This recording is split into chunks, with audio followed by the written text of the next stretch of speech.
You know the vibes. Welcome back to another episode of the Hoop Genius podcast, brought to you by NBA 2K24. It's myself, Momutsi, alongside me as always, the one and only Mr. BJ Armstrong. How's your evening been, sir? Late night there for you in LA, 10:30 now, huh? Late night, however, great games, very interesting. I mean, the playoffs are so interesting, and Fascinating. we're going to get into it, but which is very interesting and fantastic. Let's get into it. Starting We're with gonna game get one. we're Let's gonna get get in. into it, Let's BJ, jump because in. it's 6:30 in the morning and I've been looking at my stats for the playoffs. Okay. Um, I looked at my stats yesterday through the first six games of the NBA playoffs. Mm-hmm. And through the first six games, I recorded eight podcasts. I watched how many games is that? 19 games, and then three more tonight.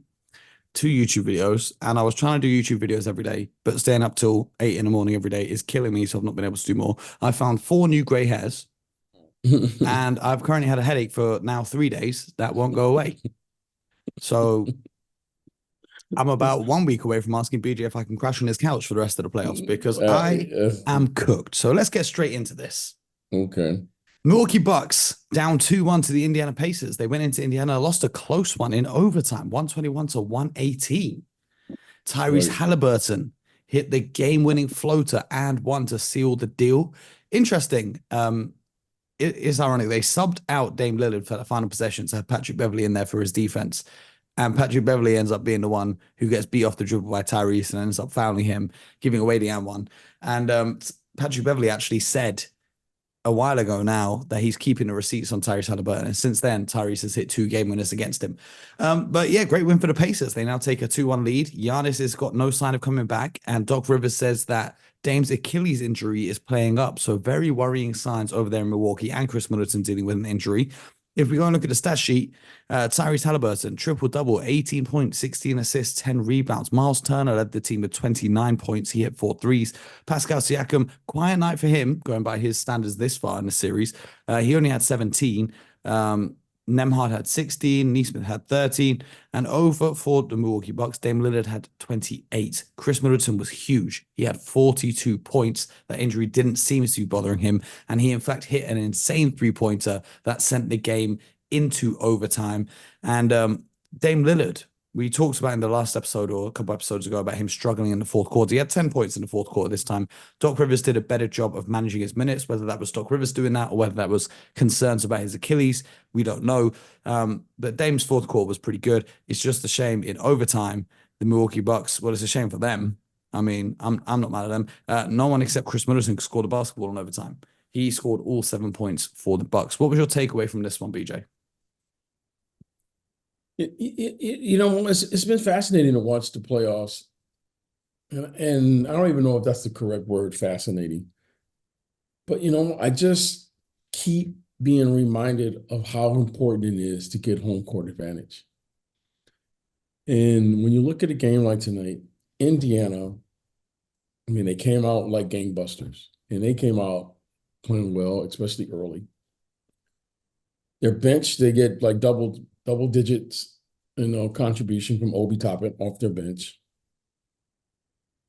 And their guy, I think all of their starters, Mo, I think they were double digits. Yep, all of them. And 15 from Obi, and six from Yes. Shepard, and seven from McConnell. And that's why it's so important to get play the regular season. Those games matter. They count. And you're going to need everything you can get. It's so hard to win, and especially in the playoffs. And they needed tonight. They needed overtime to win against a team minus Giannis. So a great job by the Pacers. Fantastic game. It was one of more exciting games. Mm-hmm. It was a thriller. And It's just stupid that they start the Dallas Clippers game whilst the overtime is going on for the Pacers Bucks game. It's just well, yeah, every day games starting at the same time just annoys me no end. yeah. Well, you have to. I mean, it's. I You mean, don't it's have what to. in the morning. Well, it's in the morning there. Imagine if they didn't. I mean, well, you'd be up to 10 o'clock in the morning if Pretty they. much am every day anyway, Yeah. BJ. I'm So, just at this point, just uh, I'd rather just watch the games and suffer even more. yeah. But But it was a great game, great win. The crowd was terrific, and you can see, when you're at home, you have a chance. It doesn't mean you'll play better, but it gives you a chance. And great game. It was a thrilling game, to say the least. Very exciting. And I'm excited to see game four now because this was a really good game. I mean, it's a must game for Milwaukee. So you know it's going to be played with great intensity. And if you go down 3-1, it's going to be tough to come back from. But if you can, 2-2, now you're in the game. The, Now it's anyone's game in a the three-game highlight for me in series. this one, the Indiana Pacers came up with 19 offensive rebounds. That's 32 second chance points. And Right. they just crushed the Milwaukee Bucks out on the glass. Just effort play after effort play. They destroyed them in fast break points. The same strategy as the previous game, which we discussed in a previous episode, if you heard that, about pressuring full court. And it feels like Indiana have figured something out. It's just going to be a question of whether they can sustain this through the next round. But let's move swiftly on to the LA Clippers losing on the road in Dallas 101-90 to also go down 2-1 against the Dallas Mavericks. And an interesting game, BJ, a very interesting game. Now, Luka Doncic, by his standards, had a bad game 7 of 25 from the field, 3 of 14 from downtown, but he was still somehow the best player on the court. He finished with 22 points. Kyrie had 21. But over for the Clippers, Kawhi, the injury still troubling him in a major way. He only had 9 points and he did not look right when he was out there. Paul George. Now, BJ, remember when we were talking about my takes on Rudy Gobert and how I've changed my mind? And I joked at the end of the game about needing Paul George to have a huge performance in the playoffs so that I can change my mind on him as well. Well, he definitely did not hear that because he finished with just 7 points and 5 fouls. So shout out to Paul George. Russell Westbrook had 1 point, 0 from 7 from the field. He had 1 point and 1 ejection. But I like that ejection. We'll talk about that in a sec. Zubac did his thing, 8 of 11, 19 points. And James Harden, 21 points. This is tough now for the Clippers because Kawhi clearly isn't the Kawhi Leonard that we know.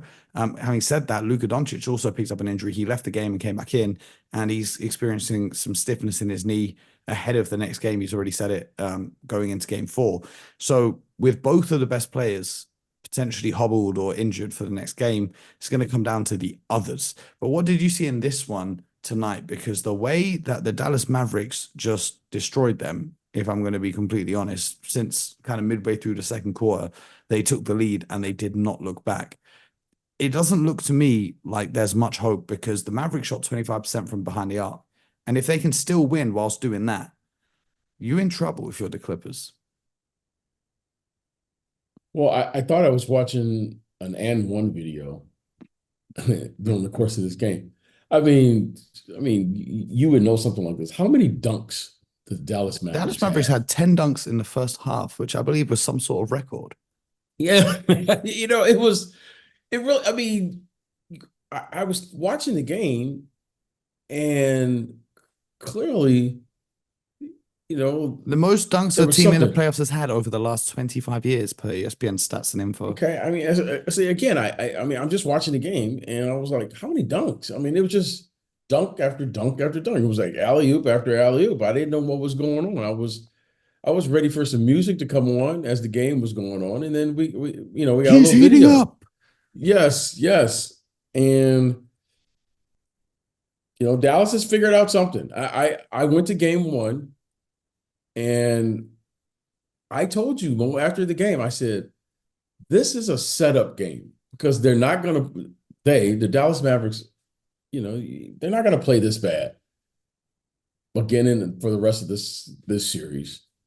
Luka played, he wasn't like Luka by Luka's standards. I mean, the guy was assist away from a triple double, and we're saying, just an okay game for him. And I just remember saying after the game, the guy had like 30 something points, and it was a really bad game. I mean, he played maybe one of his worst playoff games. Yeah, But he had 22 tonight. yeah, but he overall, what I liked about what he's doing is he's taking on this challenge on the defensive end, and I respect Absolutely. that. Absolutely. Now, Bo, that to me is all that matters. The shooting, yeah, whatever.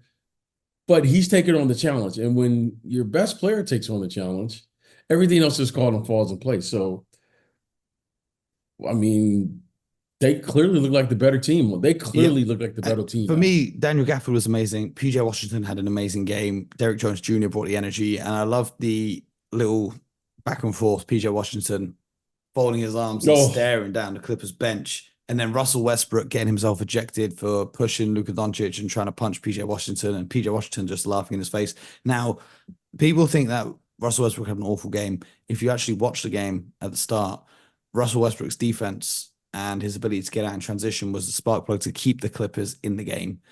And him getting ejected like that is a veteran move because he is watching his team get absolutely destroyed in the second half in a crucial game on the road.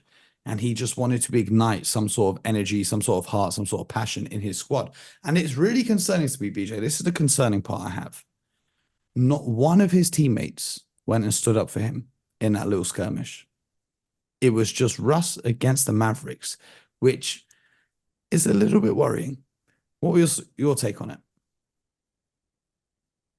well, they were all, in my opinion, like there's a skirmish when there's a legit. I mean, clearly, look, I love Russell. However, this just seemed like I'm just trying to find a way to get myself integrated into the game. There seemed to be a huge disconnect throughout the course of the game for the LA Clippers, for whatever the case may be. I don't know. Is Kawhi hurt? Is Paul George? Paul George foul trouble. He's been in foul trouble all Yeah, series yeah, long, to be fair. Kawhi's definitely yeah. hurt. But Okay. Something is going on here. Something is going on. There was a lot of like unnecessary stuff going on, like a little, but you expect that. But it just seemed like the Clippers weren't into the game. Now, for whatever the case may be, first game on the road, I don't know, maybe the room service didn't come on time today in the hotel. Hey, yeah, maybe my 5-star accommodations were, or I well, don't know, but it's not something as nice is as the hotels in Cancun. I can assure you yeah, that. yeah, something So was they going got on that there. to look forward to. Yeah. Now, I'm all about a little, little ruffle the feathers a little bit. I'm okay with what happened with Russell, but now I want to see that energy go towards what matters most, winning the game. And Russell was just trying to find something.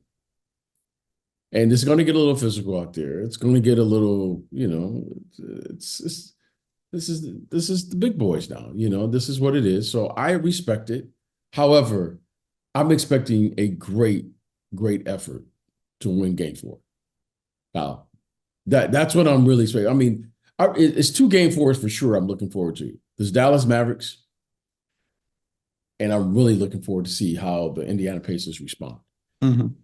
I want to see if this team, the Pacers, if they can finish now. Is this for real?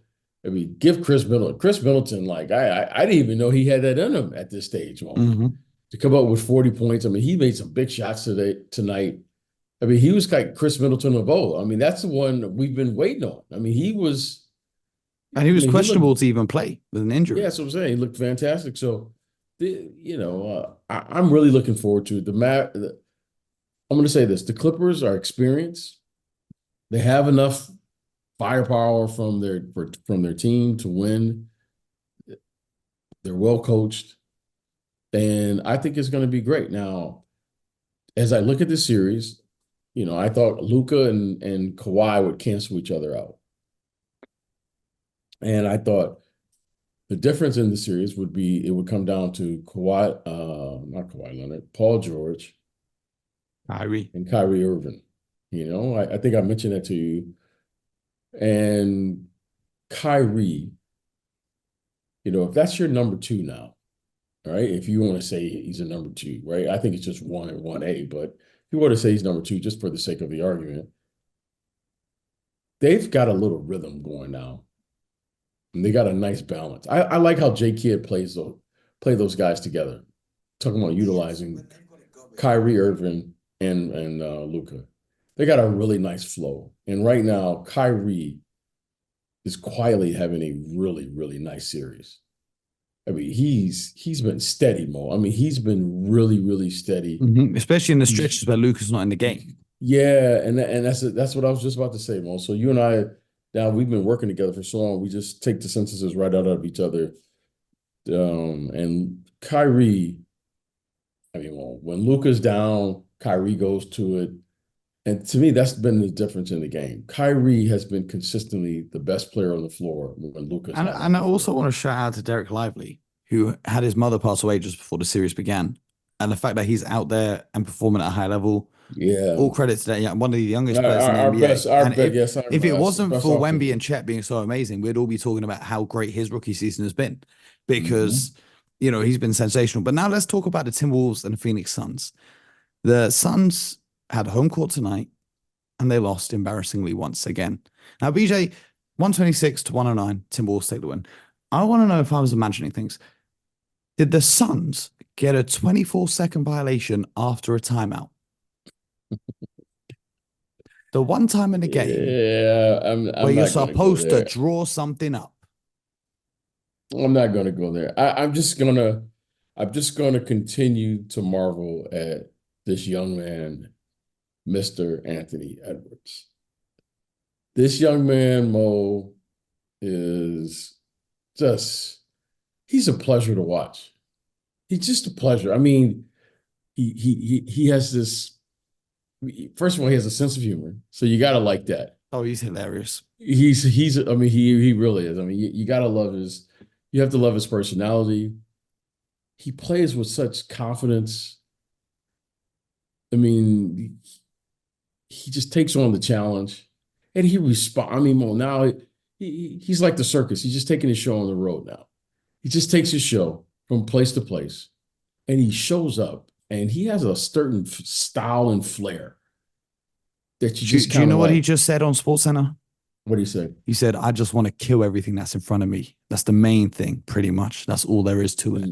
Yeah, Now, that's a there you killer go. mentality. Yeah, and I there you just go. wish that the Timberwolves ownership had a good relationship with Kevin Garnett because Kevin Garnett is the perfect mentor for this young man. And if you had KG courtside at all these games or KG working out the Timberwolves, it would be unbelievable, those two together. If you ever wish that you could take a player from a franchise's history and put them there today, KG and Ant-Man together would have been the greatest thing you could ever see. I mean, put him on. When you said that, I was like, no, I don't want to put KG on the sideline. KG has to be on the court. I mean, if KG and Anthony Edwards, wow, that's pretty good. That's pretty good because this young man, he is a. It's like a treat. Mo, you say you'll pay to see someone to play. Oh yeah. I mean, he. I mean, well, he is that type of talent. So, hats off to the Minnesota Timberwolves. I mean, they're what, up 3-0 now? 3-0. Anthony Edwards had 36 points, and it was an interesting game because early on, all of the Timberwolves bigs had 2 fouls in the first quarter. Right. And you're looking at that, you would think, yeah, this is the one that the Phoenix Suns can get. And they just didn't. The Suns led the whole time and Yeah. absolutely annihilated them. Yeah. I want to say this, Well, I want to say this. Well, And I remember when they made this. I vaguely remember what we said when this trade was made with Gobert, but there weren't a lot of people high on this trade. But no, there I weren't a lot think of people. I think it's because the way they played that first season, it was completely Right. different to how they play now. And everyone loves to be Yeah. like, this is what we always say is you can't, when do you judge a trade? Do you judge the trade the day it's made, the first season, the second season now, or if it's a trade involving draft picks? Because what if one of the draft picks that they give to Utah turns out being the next Michael Jordan in 2 years' time? And then in 2 years from now, we're going to say, oh, they lost the trade. So it's like impossible to judge trades like that. The first year, kind of figuring everything out, and Cat had an injury, and it's never smooth in the first year. But credit to the coaching staff and the team and the players, they really figure this out. They have the league's best defense, and someone, I'll give you guys a spoiler for Sunday's TV show that I'm on. They asked me to send them my list of top three contenders, and you guys know I've got the Denver Nuggets at number one. I got the Timberwolves at number two because if there's anyone that can beat the Nuggets, it's the Minnesota Timberwolves. They're the only team I see capable of taking out the reigning champs because they have the size, the athletes, and the defense to do it. I'm not saying they will do it, but I'm saying they're the only ones I see with potential to do it. And then I have my Celtics third on the list. If they can take out the Nuggets for us, then we'll see what happens in the finals. But a fantastic defensive squad. And it's like, okay, cool. Jaden McDaniels gets in foul trouble. Okay, we're going to bring in Nickeil Alexander-Walker off the bench to be a pesky perimeter defender as well and just take his place. So, I really don't think the Suns can have any answers in game 4. They tried Bol tonight. He got a few minutes. He scored a bucket. And a lot of people are thinking that would be the answer. I think, do you know what I want to see for the final game, BJ? I want him to start Isaiah Thomas just to give him, they're never going to win anyway. Just let Isaiah Thomas go out there and get some shots up, man. Why not? Just a feel good factor. Why not? Yeah, amid of all the ownership battles and things that are going on off the court, they're up there in Minnesota, which, I don't want to get into here. You guys can read about that. There's been a lot of distractions on the court, off the court. But I want to keep it on the court, and in particular, we like to, we call it like it is here. But I want to say this. Tim Connolly, who was the former executive of the Denver Nuggets, and he had a front row seat every night for years to watch Mr. Jokic, back-to-back MVP. Tim Connolly drafted Jokic. For the most part, he put together that team up there. And then they won a championship prior, right? I think the first year he left, right? First year he left. And he did something to me I thought was fascinating because I always like to watch former players or former executives when they compete against their current team because they know that team better than anyone. Former coaches as well. Yes, former coaches. And the first thing he did, like when Don Nelson, for instance, with that We Believe team in Golden State when they beat Dallas, because you can learn a lot, right? You can learn a lot. The first thing he did was he went against the grain. Instead of going small ball, he said, I'm going to try to put together 2 bigs because I know I got to play against Jokic. Now, everyone was like, oh, that can't work. It's not going to work. Karl-Anthony Towns, he was an all-star. And credit to Karl-Anthony Towns because the concern with that was Karl-Anthony Towns can't guard on the perimeter. But he's done a pretty good job against Kevin Durant here. Yes, he has. Karl-Anthony Towns has been an all-star at the center position. So you convince an all-star now to go to another position, the power forward position. You bring in an all-star player, Rudy Gobert, and you put him at the center position, gives you an identity. And they patiently wait. Now, it wasn't smooth sailing. Now we want to take credit for it. But it wasn't smooth sailing in year 1. A lot of times it looked a little awkward, and it looked like, wow, they gave up so much to get Rudy Gobert, da-da-da. But I want to say this. Tim Connolly went against the grain.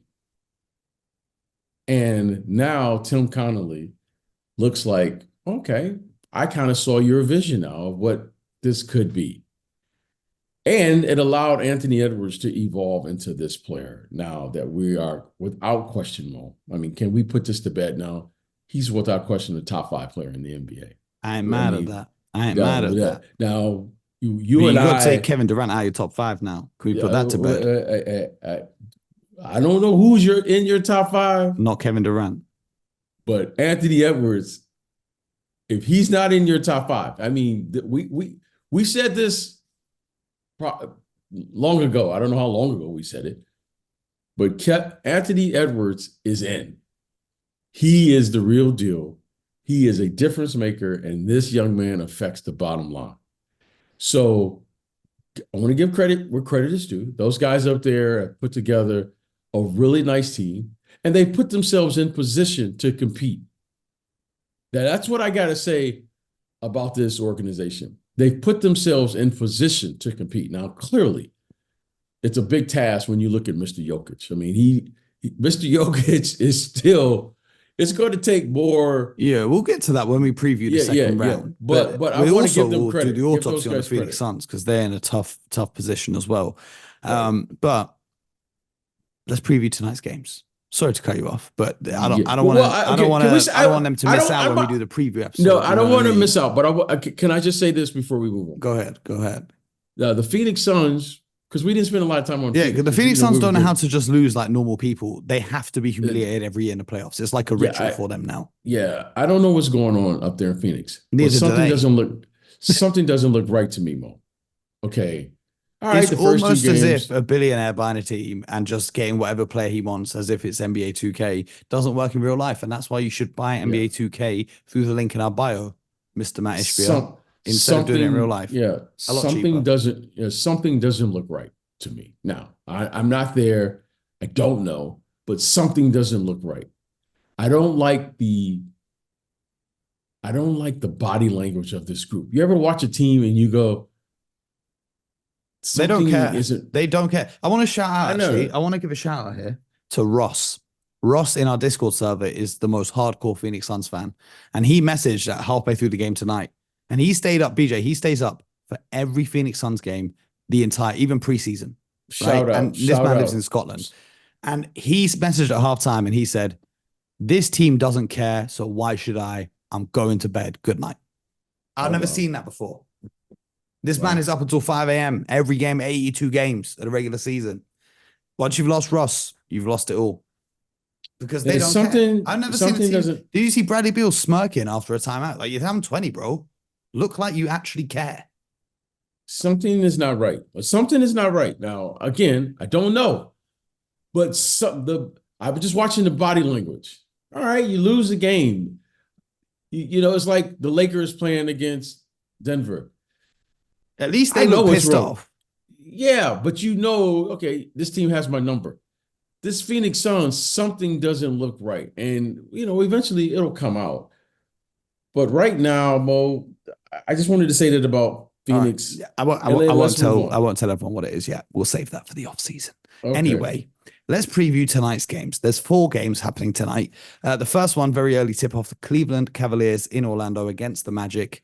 Currently up 2-1. Do the Orlando Magic tie this one or the Cleveland go up 3-1? Well, I'm going to say Cleveland because I picked Cleveland and I'm banking on the experience of the Cleveland Cavaliers. But I'm going to say this. If the Orlando Magic win game 4, they're going to win the series. I like that. And I picked Orlando to win the series, so I like that even more. I think if they stick with Wendell Carter in their starting lineup, have Jonathan Isaac making that impact off the bench, they're going to win that game. The next one, the Pelicans and the OKC Thunder. I'm going to go Thunder. I think OKC go into New Orleans and steamroll them because New Orleans have yes, been better on the road than they have at home. yeah. I'm Before going to the go play-in I'm at home, going they to were go with the talking Thunder. about putting their players in hotels for the night to make them feel like it's a road game because they play better on the road. It's insane. Anyway, the Boston Celtics are in Miami to take on the Heat. Series tied 1 apiece. Like most, I shook off the loss in game 2. I shook it off. Great job. You've heard it. Great job by the Heat. No one expected the Heat to do it. Eric Spoelstra, da da da da da da. Okay, I'm not going to take any of that for granted. But I got my eye on these Celtics. Miami are going to win this game. Okay. In particular, Mo, there's one player that I want to focus in on. The Latvian. I don't know what he's going to do in the playoffs. Now, Mo, but I do want to find out this because you find out about everything. Ladies and gentlemen, we say this all the time. Great players never have back-to-back bad games. Okay? I was absolutely positively sure that Luka was going to come back in game 2. I was just sure of it. Just like now I know he's going to come back in game 4, provided he's not injured. And he's going to come out and just have a terrific game in game 4. Porzingis, I want to find out. I don't think he's a great player. So Well, he is a player that they're going to need to win a championship. He can't afford to play in back-to-back bad games and for this team to win a championship. yeah, I'm to be not fair, if asking his him. 3-point shot is falling, he'll have a good stat line.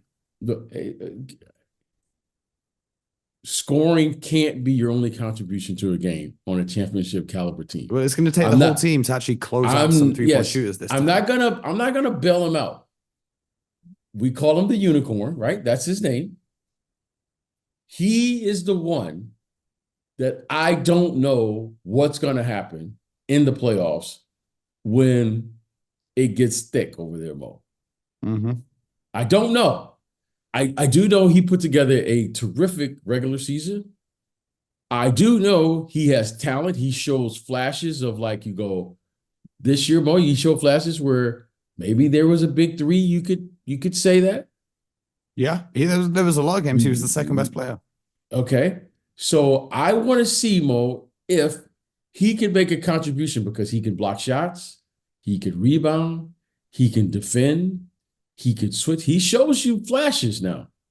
But what I can't allow him to do is just to vanish during the course of a game or a series. I want to see if his presence is going to be felt. And I don't need him to shoot well. Because if they're going to win a championship, they're going to need him to be able to play consistent. If he's a 10, 12-point game, whatever he's going to be, but he can't vanish during the course of a game or a series. Because Uncle Al is too old now. Well, you know, we know he's going to have one game fair. where he might have 25. I need Xavier Tillman to come save us. Yeah. Well, yes. But speaking of disappearing, the Lakers going to disappear in Game 4. I think they're down 3-0 at home. I think it's over for the Lakers. I hope you're right. I think you know what? If it's not over Game 4, it's over Game 5. It doesn't matter. It's the Denver Nuggets to me have shown you everything you need to see. Now it's just a matter of them just taking care of their business. I don't think there's anything the Lakers can do. I think the Laker nation is ready to blame someone. I don't know who they're going to blame, but they're ready to blame. They're going to blame someone. And I mean, I don't understand it. Why Darvin Ham is. That's a whole nother conversation. Yeah. But should I tell you what is over? Yeah. This episode of the Hoop Genius podcast, because I need to get some sleep. Make sure you subscribe to the show, YouTube, Spotify, Apple, wherever you get your podcasts from. And most importantly, until next time, we'll be back tomorrow. Don't worry, guys. We'll be back tomorrow. Get buckets.